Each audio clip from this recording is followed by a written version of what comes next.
Olá pessoal, nesse vídeo vamos falar sobre posições relativas de duas circunferências. Vou começar falando de circunferências concêntricas. Elas são um tipo especial de circunferências internas. Percebam que nelas os centros são coincidentes, então a distância entre os centros é zero. Agora imagina que vamos manter fixa C1 e puxar C2.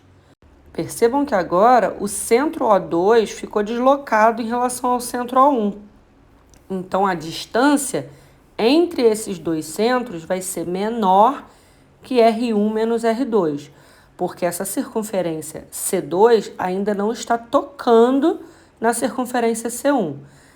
Nesse caso, dizemos que C2 é interna a C1. E se puxássemos mais um pouquinho C2? Até que ela encoste em C1, no ponto T.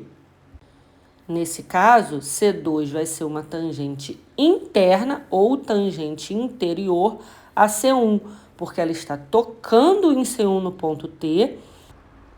E, além disso, podemos verificar que a distância D entre os centros agora é exatamente igual à diferença dos raios.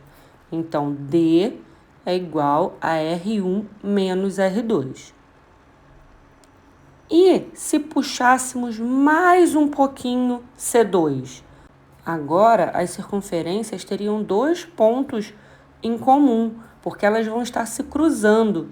Nesse caso, a gente chama as circunferências de secantes.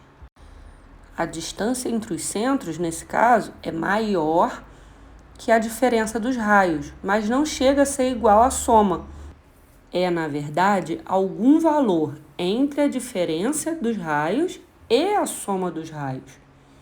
Por isso, esse intervalo R1 menos R2 é menor que D, que é menor que R1 mais R2.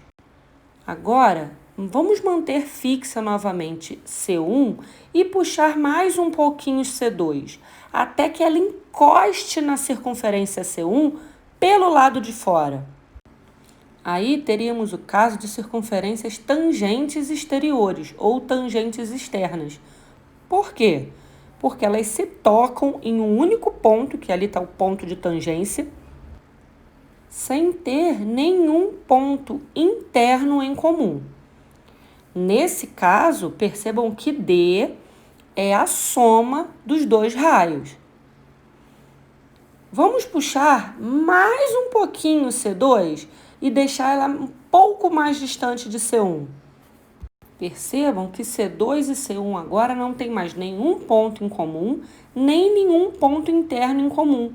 Chamamos esse tipo de configuração de circunferências externas.